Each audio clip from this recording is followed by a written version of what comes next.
stones cut so cleanly with only crude tools? How were they transported across the mountains without horses or wheeled vehicles? And how were they fit together with such precision? Is it possible these ancient builders were taught engineering secrets by visitors from another world? The answers to these questions were forever lost when the Inca Empire crumbled. The mystery of Sacsayhuaman still haunts these stones, hiding secrets we may never unravel.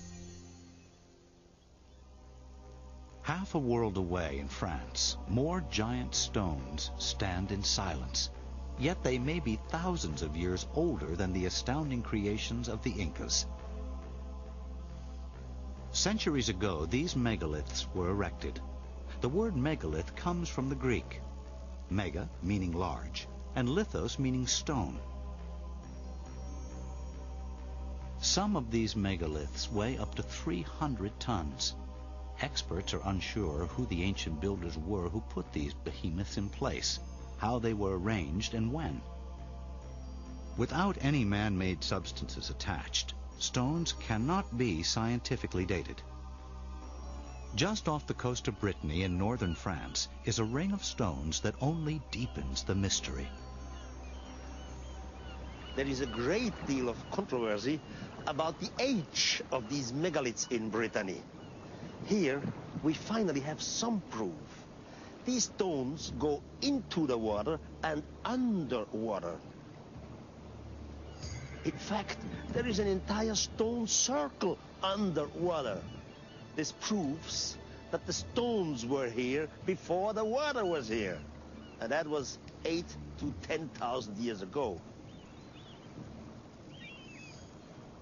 According to von Daniken, these stones were placed before the end of the Ice Age. When the ice melted, the water level rose, covering the area and making placement of the stones impossible. 8,000 to 10,000 years ago, people were hunter-gatherers with no knowledge of engineering and only crude tools. How could these primitive people have placed these stones before the sea rose to cover them? I believe that this planet was visited a long time ago by extraterrestrials. Of course, the extraterrestrials did not create these wonders. Our ancestors did that. But these structures were intended as a form of worship to the gods, the teachers who came down from heaven. The people were inspired and erected these creations to honor these visitors. One of the most controversial technologies of the 20th century is genetic engineering.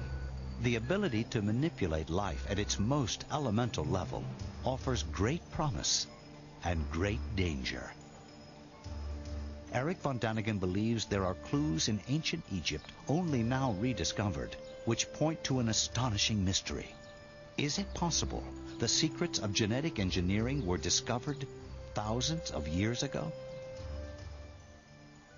Genetic engineering involves moving individual genes between organisms.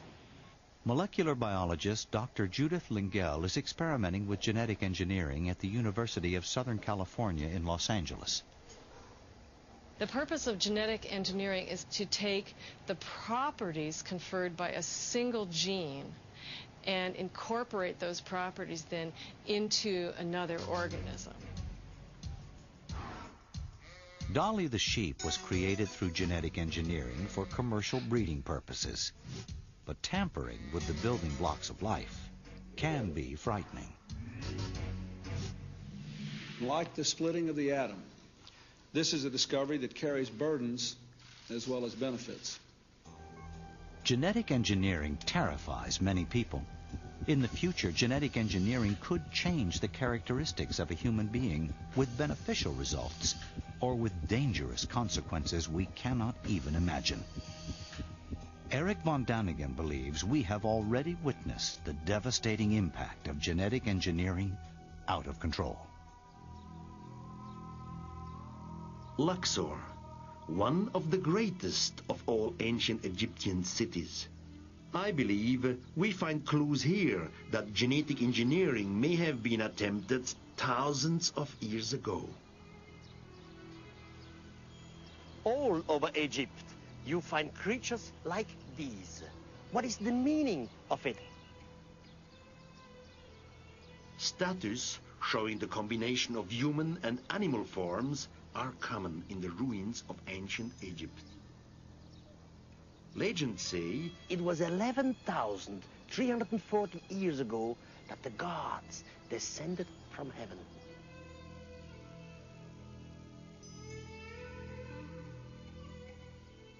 These gods created beasts, monsters, mixed creatures of all kinds. There were bulls with the head of human. There were dogs who had wings and the tails of a fish.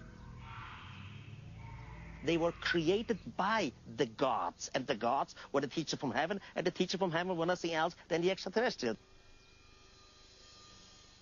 All what is left is the question, why should some extraterrestrial civilization do such a thing?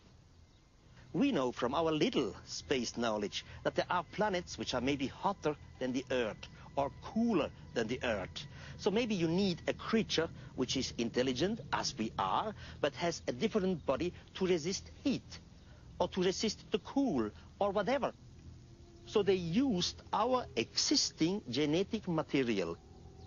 They mixed it in a new form. They made what we would call today genetic engineering. And voila, we had some of these monsters. Beneath the shifting sands of the ancient city of Saqqara, von Daniken has found what he claims are new clues that the ancient Egyptians lived in fear of one of the genetically engineered creatures. Ancient Egypt was a culture of herdsmen. Cattle represented wealth and were a staple of their diet. Bulls were especially revered and represented strength and dignity. The holy Apis bull was the most sacred of all these animals. However, according to von Daniken, some accounts indicate that the Apis bull was feared rather than revered. In ancient hieroglyphs, the Egyptian scribes tell stories of a less than benevolent god, as represented by the dreaded and wrathful Apis bull. For example, the holy bull Apis destroyed temple, killed people, so he was really a monster. Finally, these monsters died. Now, the priests wanted to avoid that some of these monsters could be reborn. That's why they made subterranean caves. This is the entrance to a huge underground tomb, referred to as the Serapeum. Scholars believe it was designed as the final resting place for the holy Apis bull. This subterranean cave was discovered in 1852 by the French archaeologist Auguste Mariette. As you can see, I myself, I am 5 feet and 5 inches high, but this sarcophagus is higher than myself. And by the way, the lower part is 80 tons, and the cover another 30 to 35 tons.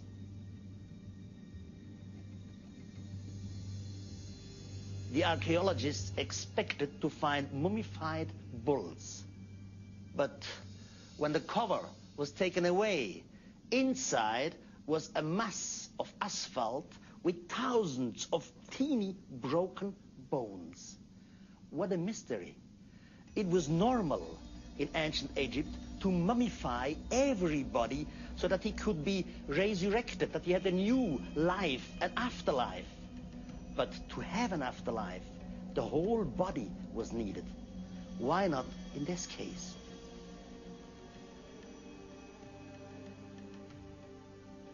Maybe they wanted to prevent, to be resurrected, this monster inside.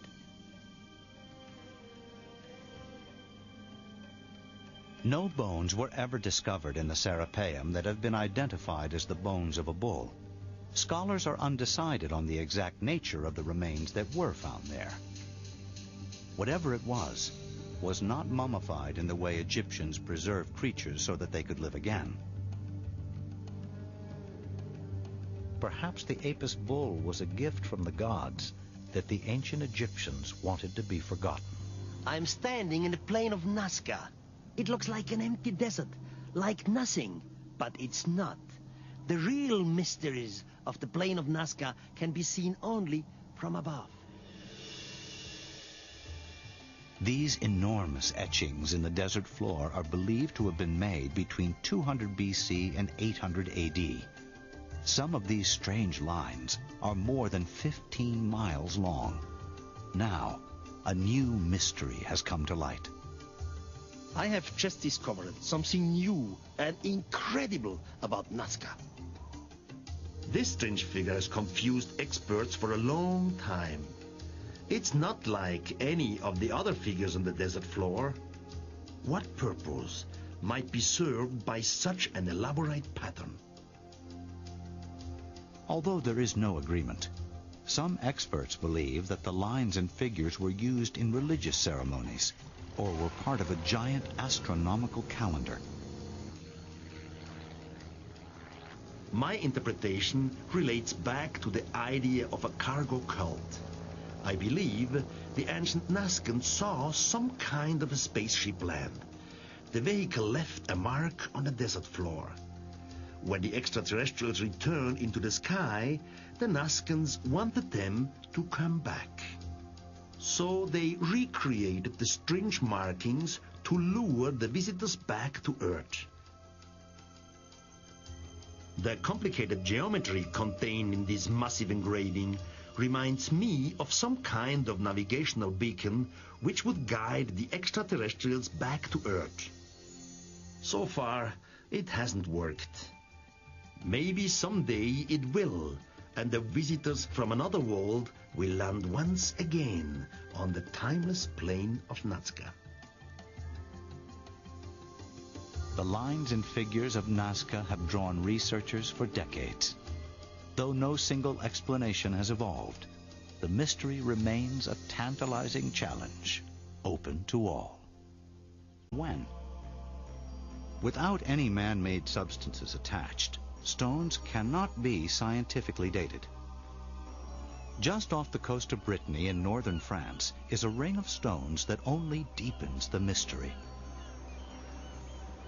There is a great deal of controversy about the age of these megaliths in Brittany. Here, we finally have some proof. These stones go into the water and underwater. In fact, there is an entire stone circle underwater.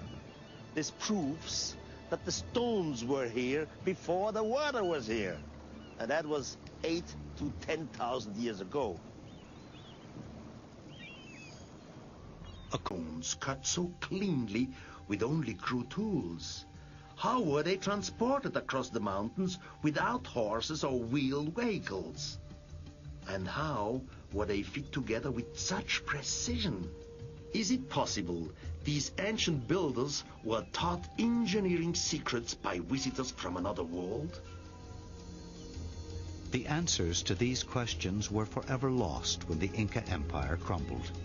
The mystery of Sacsayhuaman still haunts these stones, hiding secrets we may never unravel. Half a world away in France, more giant stones stand in silence, yet they may be thousands of years older than the astounding creations of the Incas. Centuries ago, these megaliths were erected. The word megalith comes from the Greek. Mega meaning large, and lithos meaning stone. Some of these megaliths weigh up to 300 tons. Experts are unsure who the ancient builders were who put these behemoths in place, how they were arranged, and